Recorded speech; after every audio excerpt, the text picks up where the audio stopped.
नगर योजना, सबसे पहले हम इसके नगर योजना के बारे में बात करें तो ग्रिड सिस्टम थी नगर योजना में। हड़प्पा सभ्यता की जो सड़कें थी वो एक दूसरे को समकोण पर काटती थी, यानी 90 डिग्री पर एक दूसरे को काटती थी।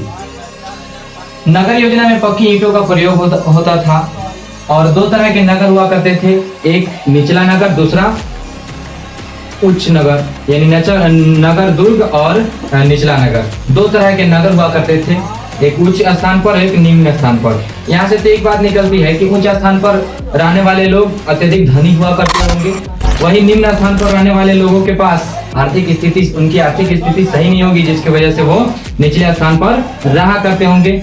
यहाँ एक बात और समझ में आती है कि उच्च स्थान पर रहने वाले लोगों के लिए उतनी ज्यादा समस्याओं का सामना नहीं करना पड़ता होगा, जबकि निम्न स्थान पर रहने वाले लोगों को कई समस्याओं का सामना करना पड़ता होगा। उसके बाद हम बात करते हैं हड़प्पा सभ्यता के लोग कृषि क्या करते थे और किन किन फसलों को उगाते थे, उनका जीवन निर्वाह का तरीका क्या था।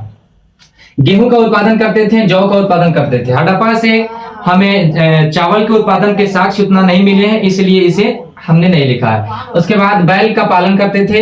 जुते हुए खेत के जो साक्ष्य हैं वो कालीबंगा से मिले हैं। आपसे एग्जाम में ये पूछ सकता है कि जुते हुए खेत के साक्ष्य कहाँ से मिले हैं, आंसर होगा कालीबंगा, ऑब्जेक्टिव में पूछ सकता है। उसके बाद हम